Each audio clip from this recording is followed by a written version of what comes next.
On a Tuesday morning, the skies wept softly, urging you to linger in bed, wrapped in warmth, with a cup of tea and a story that whispered secrets of connection.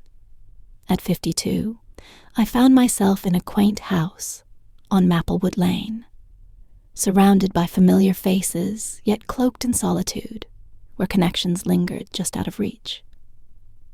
We shared fleeting glances, whispered words, and sometimes reached out for a cup of sugar, but that was as close as we dared to get.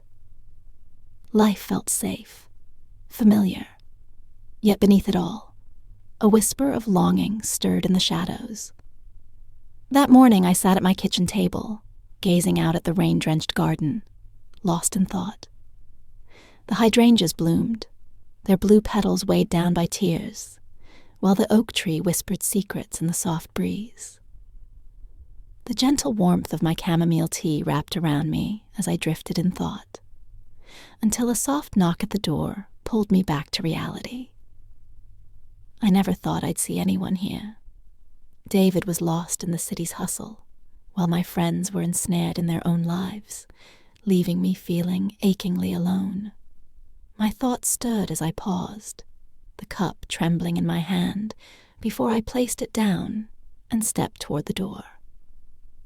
To my astonishment, I found Mr. Thomas Hayes, my neighbor, waiting at the door. He stood tall, silver hair catching the light, eyes filled with a warmth that hinted at untold stories.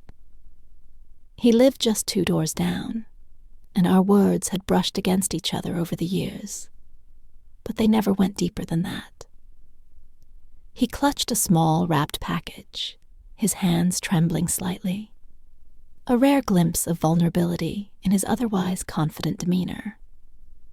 "Good morning, Susan Bennett," he whispered, warmth lacing his hesitant tone. "I hope I'm not intruding on your thoughts."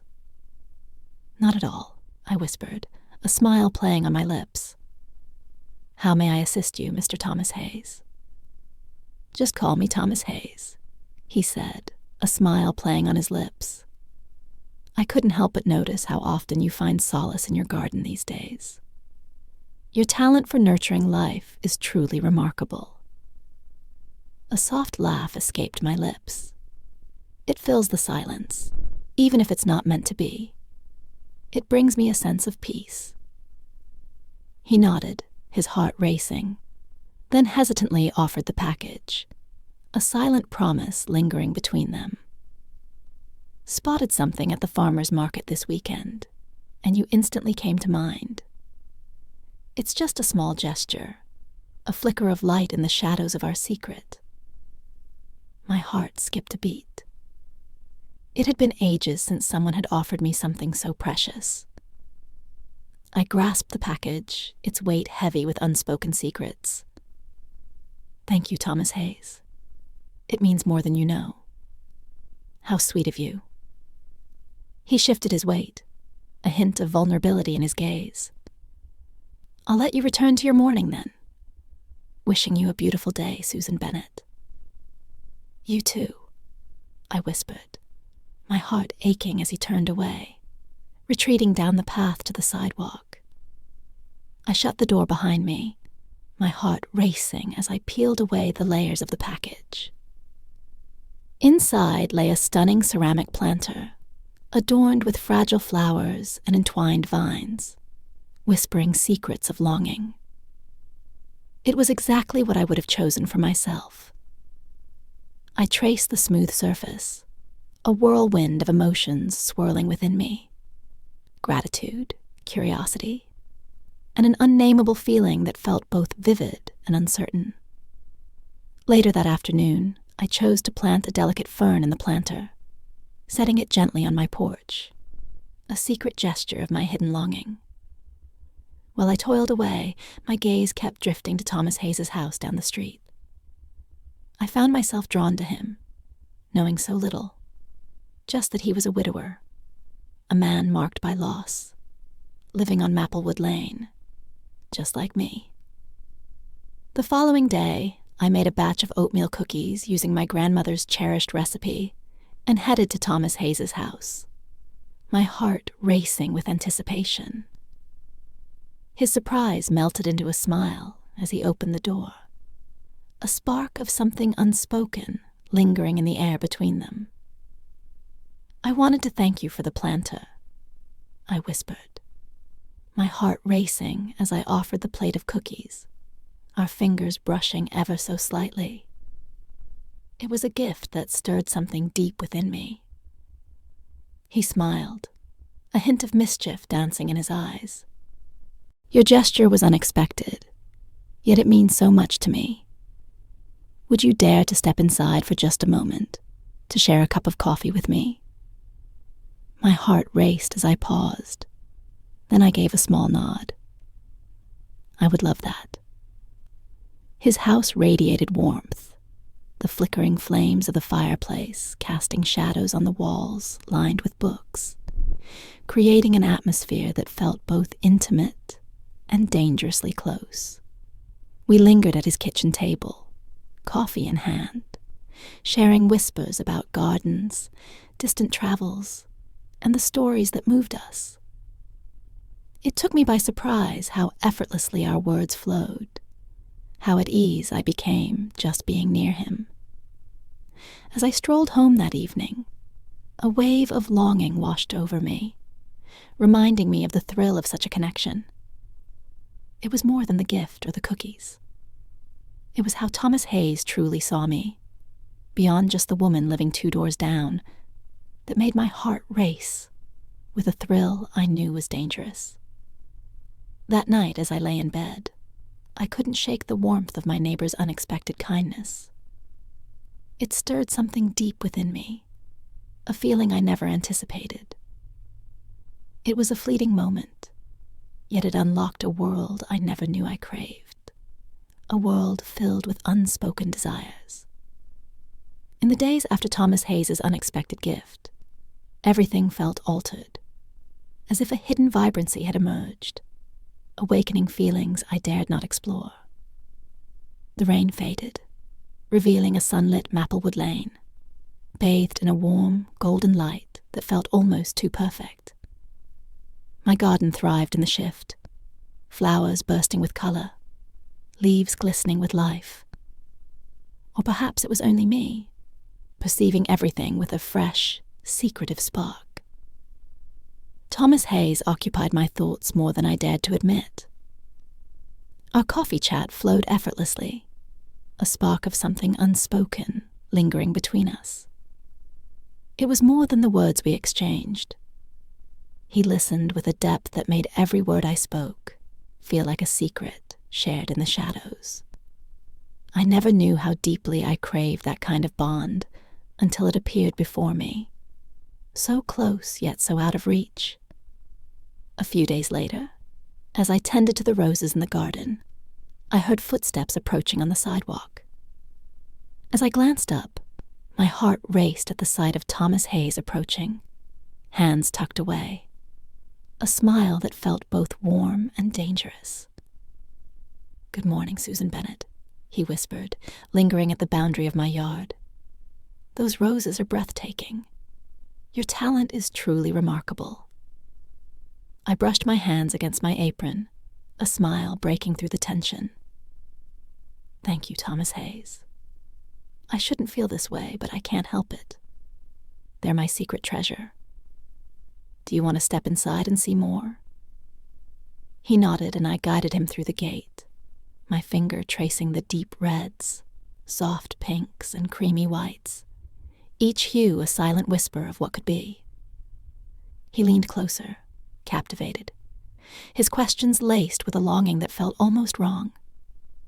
He paused, his gaze lingering on the vibrant blooms.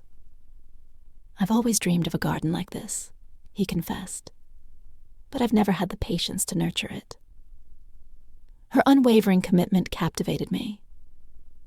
"It's easier than it seems," I whispered, a hint of longing in my voice. "All it needs is a moment and a touch of longing." He let out a soft, forbidden laugh. "Perhaps you could show me something I've yet to discover." For a fleeting heartbeat, I paused, then whispered, "I'd be delighted to. Why not slip by tomorrow morning? We can begin something special together."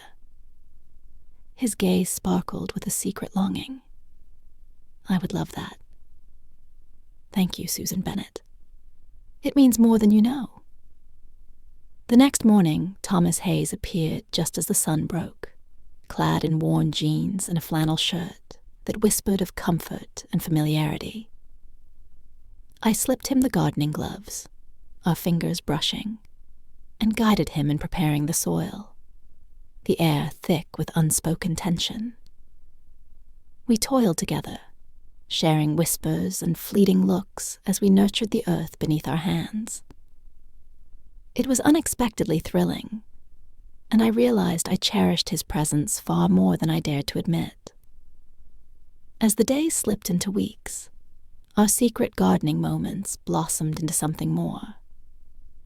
We'd steal moments in the mornings, at my place or his, lost in the tasks that brought us together. It was never solely about the plants. It was in the whispers, the stolen glances, the undeniable bond that drew us closer. One afternoon, after we had planted a row of tulips in his backyard, Thomas Hayes leaned in and suggested we take a break on the porch, a moment suspended between us.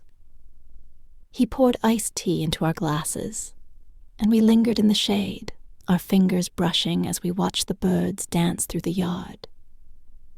He paused, a hint of longing in his voice. "I've been here for over 20 years, yet I've never truly connected with anyone on this street. I've always felt like an outsider, wandering through life alone." I nodded, my heart racing as I grasped the weight of his words. "I understand your feelings. It's so simple to lose yourself in your own life, overlooking the hearts that beat just beside you." His gaze lingered on me, a mix of longing and hesitation in his eyes. "I'm so happy you're here, Susan Bennett. You've brought warmth back to this place, igniting feelings I thought were lost." His words stirred something within me, leaving an ache I couldn't ignore. "Thank you, Thomas Hayes. It means more than you know. It means everything to me." We lingered in silence, a quiet bond that spoke volumes without uttering a single word. The sun kissed my skin, a soft breeze whispered secrets, and in that fleeting moment, I found a fragile peace I thought I'd lost forever. As the days slipped away, Thomas Hayes and I found ourselves entwined in a connection that felt both vivid and uncertain. We began to reveal secrets that went beyond the garden. We whispered secrets of our lives, our families, our dreams, knowing the weight of what we felt. I discovered he once taught that jazz stirred his soul, and that old films held a special place in his heart. He shared stories of Elizabeth Carter, his late wife, and the ache of her absence lingered in his voice. As the sun dipped below the horizon, he whispered, "She was everything to me." It was unexpected, this rush of feelings that I thought I'd lost forever. As I gazed at him, my heart throbbed, aching for the sorrow that laced his words. "I see. Letting go of someone you cherish is a pain that lingers in the heart." He nodded, his gaze lingering on a place far away. "But I believe she'd find joy in seeing me this way, sharing moments with someone who brings me happiness." His words lingered in my mind, haunting me long after he left that night. I lay in bed, gazing at the ceiling, lost in thoughts of Thomas Hayes and the secret bond we had forged. It was unexpected, a twist of fate that entwined our lives in a way I never imagined. As I slipped into slumber, my heart ached with the uncertainty of where this path might lead us. Life has a way of pushing our limits, doesn't it? Just when you believe you've secured your heart, a whisper of chaos stirs the air. For Thomas Hayes and me, it was a tempest, a fierce one. Late September wrapped the world in an unexpected warmth. A fleeting moment that felt almost wrong yet intoxicating. The leaves began their quiet transformation, casting a warm glow over the neighborhood, hinting at secrets whispered in the autumn air. Thomas Hayes and I found ourselves drawn to each other, our moments together stretching beyond the garden. We shared meals, lost ourselves in movies, and ventured on secret day trips to nearby towns, each encounter deepening the unspoken bond between us. It felt like we were creating a secret world, something undeniably profound. But then the tempest arrived. It began with a low, haunting rumble, a shadowy line of clouds creeping closer, whispering secrets of a storm to come. As night fell, the wind howled, and the rain poured like tears from the sky. As I gazed out my living room window, the trees danced in the storm, and the rain drummed against the glass, echoing the turmoil in my heart. The power flickered, a brief tease of light, before surrendering to the darkness that enveloped the house.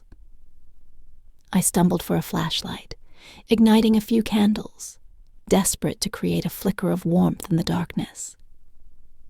Yet, as the tempest howled outside, a deep sense of longing stirred within me, a feeling I knew I shouldn't entertain. And then I heard it. A sudden crash echoed. The sharp sound of wood breaking filled the air. My heart raced, caught in a forbidden thrill. I slipped on my raincoat and clutched my flashlight, rushing into the storm.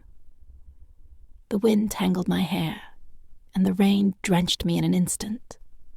A thrilling rush that felt both reckless and alive. I traced the sound to Thomas Hayes' house, my heart racing as I caught sight of its source. A towering oak in his backyard had been struck by lightning, its fall shattering the quiet of the night as it crashed through his roof. My heart sank. My heart whispers your name, Thomas Hayes. I called out, hurrying to his door, my heart racing. I struck it, my heart pounding wildly. Thomas Hayes, are you all right? The door creaked open, revealing him, shaken yet untouched, a fragile moment suspended between us. Susan Bennett, he whispered, his voice trembling with concern. I'm okay, but the tree. It crashed through the roof. I stepped inside, the beam of my flashlight cutting through the darkness, revealing secrets waiting to be uncovered. The hurt ran deeper than I ever imagined. The tree crashed into the living room, scattering remnants of a once peaceful space. Rain cascaded through the gaping hole above, drenching the carpet and the remnants of a once cozy space. We have to leave now, I whispered, clutching his arm tightly. It's too risky. He paused, glancing at the chaos surrounding him. Yet my home. Your home can be mended, I cut in. But you have to leave tonight. You have to come to my place, just this once. He simply nodded, the weight of unspoken words hanging between them. I rushed to help him collect a few things. Clothes, his meds, a photo of Elizabeth Carter, before we dashed back to my house, the rain pouring down around us. As we stepped inside, I offered him a towel and a fresh set of clothes, our fingers brushing just for a moment, igniting a spark that felt both thrilling and wrong. Hurry and change, I whispered, my heart racing at the thought of what was to come. I'll brew some tea for us. When he finally returned, the soothing aroma of chamomile tea filled the air, mingling with the warmth of the crackling fire. He sank onto the couch, weariness etched across his face, a storm of emotions swirling within him. Thank you, Susan Bennett, he whispered, his voice barely breaking the silence. Life would have felt so empty without your presence. I offered him a mug of tea, my heart racing as I settled next to him. There's no need for gratitude. That's what lovers are for. We lingered in silence, the storm raging outside, the fire's crackle filling the space between us. The power was still out, yet the candles flickered softly, wrapping the room in a warm embrace, a stark contrast to the turmoil beyond the walls. "You know," Thomas Hayes said after a moment, "this takes me back to a night with Elizabeth Carter during the hurricane. We were so young, newlywed, with little to our names. Yet, in our secret moments, we found solace in one another, and that was everything." A smile broke through, but a lump tightened in my throat. "She seems like someone truly special." "She was everything," he whispered, his voice barely breaking the silence. He brought her to mind in countless ways. His words took me by surprise, and warmth spread across my cheeks. "Thomas Hayes, His fingers intertwined with mine, a warmth that felt both comforting and deeply vivid. "Susan Bennett. I realize this isn't the perfect moment, but I have to tell you. These last few months with you have been everything I never knew I needed. You've stirred a warmth in my heart, and I can't bear to lose it." As I gazed into his eyes, I felt the weight of sincerity and a hint of vulnerability that stirred something deep within me. My heart raced, but this time it was fueled by something forbidden and exhilarating. It came from a place of longing. "Thomas Hayes," I whispered, "you've stirred a warmth in my heart. Your presence awakened a longing in me I never knew existed." His smile was slow and warm, igniting a flutter in my chest that felt both thrilling and wrong. "Perhaps we can navigate this tangled path side by side." I nodded, a quiet calm washing over me, in secret. As the tempest howled beyond the walls, an undeniable warmth enveloped us, igniting a spark that felt both exhilarating and wrong. We lingered in the dim light, fingers intertwined, sharing whispers that stretched into the night, until the rain ceased and dawn's first light timidly broke through the windows. The morning after the storm arrived, clear and bright, a day that whispered of new beginnings and hidden desires. The air was thick with the scent of damp earth and fallen leaves, while the sunlight filtering through my windows whispered secrets of hope. Thomas Hayes and I lingered at the kitchen table, coffee cups in hand, toast with jam forgotten as the memories of last night pulsed between us. "I should call the insurance company," Thomas Hayes murmured, shattering the fragile peace between them. "And perhaps someone to assess the hurt that's been done." I nodded, my fingers brushing against his as I squeezed his hand gently. "We'll find a way, one heartbeat at a time." He smiled, a flicker of longing in his warm gaze. "Life feels incomplete without you, Susan Bennett." "You don't need to know," I said, a smile playing on my lips. In the days that followed, we found ourselves drawn together, restoring Thomas Hayes' house, each moment charged with unspoken feelings. The insurance adjuster arrived, eyes scanning the wreckage, while a contractor began the delicate task of mending the roof, a silent promise of restoration hanging in the air. It was exhausting, yet there was a thrill in the effort, a connection deepening between us that felt both exhilarating and dangerous. As the sun dipped below the horizon, casting a warm glow over Mapplewood Lane, Thomas Hayes and I found ourselves on my porch, the weight of the day's toil lingering in the air between us. The sky blazed with hues of pink, orange, and purple, a breathtaking spectacle that felt almost too beautiful to witness. "You know what Thomas Hayes whispered, shattering the stillness between us. Your words from the other night keep echoing in my mind, about us finding our way together. I glanced at him, my heart racing, as he inhaled deeply, his face a mix of seriousness and longing. I can't bear to let another moment slip away, Susan Bennett. Time slips away, and I've lingered in solitude for far too long. Being with you feels like a dream I can't resist, if you'll allow it. I fought back tears, determined to savor every fleeting second of this forbidden moment. Thomas Hayes, my heart echoes your feelings. For so long, I wandered in solitude, unaware of the void you would fill until you stepped into my world. His fingers intertwined with mine, a warmth that felt both thrilling and dangerous. Then let's take this leap together.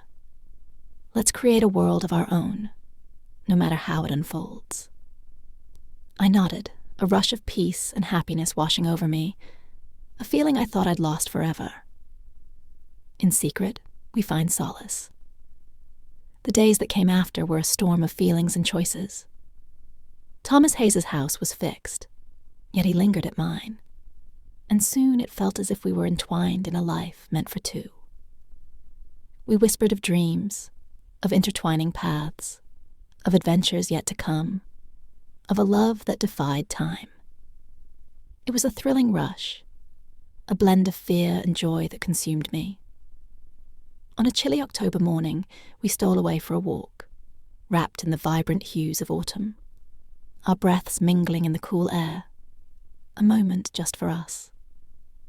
As we walked closely, my heart raced with a bittersweet joy, as if I had discovered a hidden sanctuary in your presence.